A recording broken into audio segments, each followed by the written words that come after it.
Hola amigos de YouTube, yo soy David, bienvenidos a Aula D.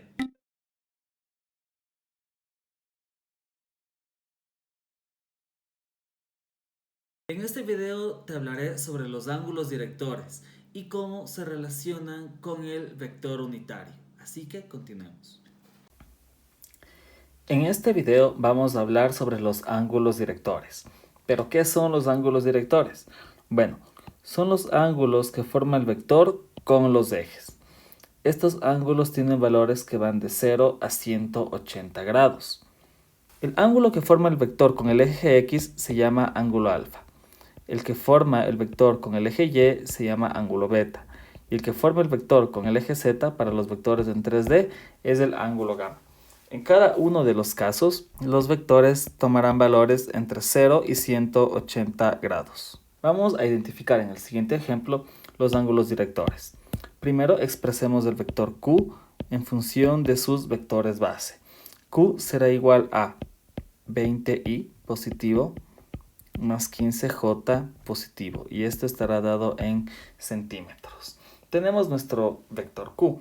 Ahora determinemos en él sus ángulos directores. Vamos a ver primero el ángulo director alfa. Dice que es el ángulo que forma el vector con el eje X. Entonces podríamos decir que el ángulo alfa es este de aquí. Pero nosotros no debemos olvidar la definición, y es que los ángulos deben tener valores entre 0 y 180 grados.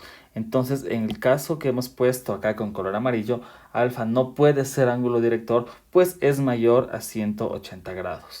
Alfa será, por lo tanto, este ángulo de aquí. Ahora vemos cuál es el ángulo beta. El ángulo beta es el ángulo que forma el vector con el eje Y. Entonces, podría ser este de aquí.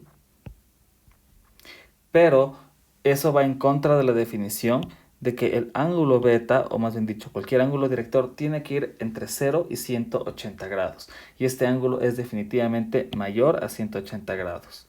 Entonces no puede ser ángulo director. ¿Cuál sí va a ser el ángulo director? Entonces el que vaya del otro lado. Este va a ser el ángulo beta. Nosotros ya tenemos dibujados nuestros ángulos directores y vamos a ver sus particularidades. Para ello sacaremos de nuestro gráfico vectorial a nuestro triángulo. Tenemos por un lado el vector Q, que es el que está aquí. Tenemos su componente en X, que es QX, que es todo este vector de aquí. Recordemos lo que habíamos visto en un video pasado, del cual te dejo la pestaña aquí.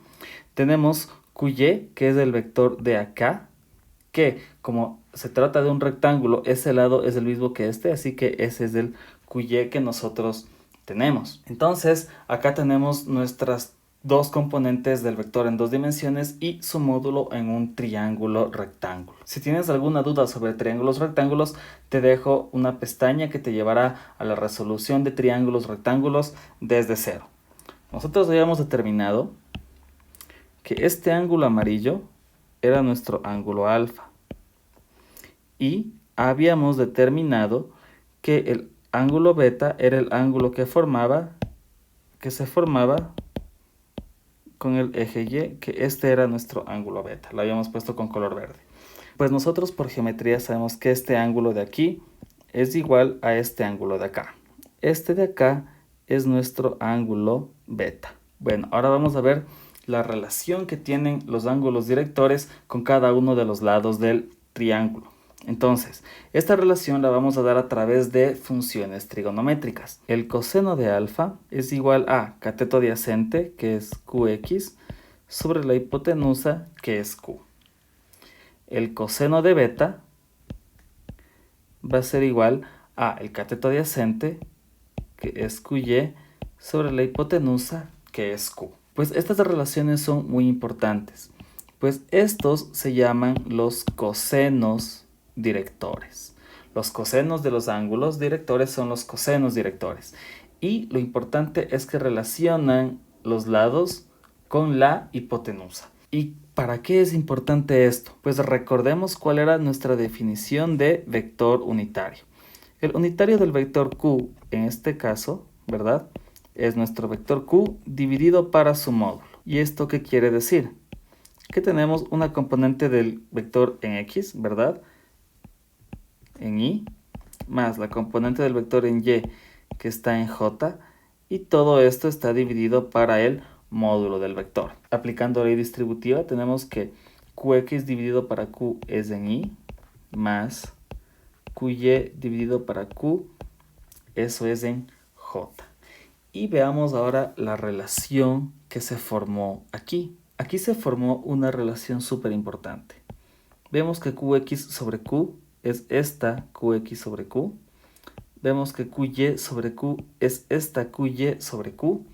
Entonces, nosotros podemos concluir que el vector unitario de Q, si bien puede ser expresada de esta forma, también puede ser expresado en función de los cosenos directores. O sea que será el coseno de alfa en Y más el coseno de beta en J. Y esta es una definición súper importante, pues es la relación que tiene el vector unitario con los ángulos directores. Y esto nos lleva a otra particularidad. Como habíamos visto en el video anterior, del cual te dejo la pestaña, nosotros sabemos que el módulo del vector unitario es igual a 1. El módulo es igual a 1. ¿Y cómo hallábamos el módulo? Pues con el teorema de Pitágoras. Nosotros habíamos determinado en un video anterior, del cual te dejo la pestaña, que el módulo del vector unitario era igual a 1 y que eso en este caso iba a ser igual a que la raíz de la componente de Q en X al cuadrado más la componente del unitario de Q en Y al cuadrado, esto tenía que ser igual a 1. Y para que eso sea igual a 1, la parte interna tenía que ser igual a 1, la parte interna de la raíz, o sea que tiene que ser igual a 1. En otras palabras, llevado esto al caso de nuestro vector unitario, tenemos una propiedad muy importante, que es que el coseno de alfa al cuadrado más el coseno de beta al cuadrado tiene que ser igual a 1. Y esta es una de las propiedades más importantes de los ángulos directores. Pues bien, hagamos unos problemas al respecto. Espero que hayas aprendido muchísimo. En el siguiente video te haré un resumen sobre este tema y te incluiré un formulario para el rato de dar tus exámenes. Nos vemos.